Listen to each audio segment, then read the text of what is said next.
Кинеската корпорација Geely најави дека ќе го префрли производството на Lotus во Кина како резултат на напуштањето на Велика Британија на Европската Унија. Според кинезите, сегашната фабрика нема веднаш да престане со работа, туку тоа ќе се случи по неколку години.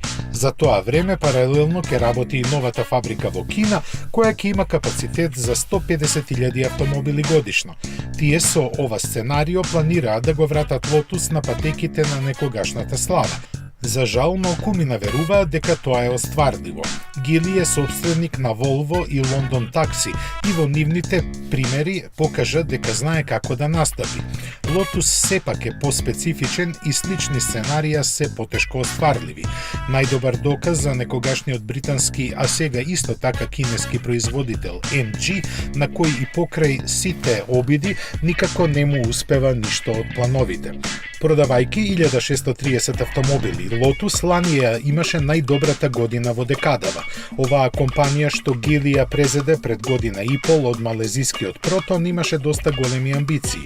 Во 2010-та беа најавени 6 нови модели, но од тоа ништо не се оствари. Од Geely велат дека се подготвени да инвестираат 2 милиарди фунти во иднината на Lotus.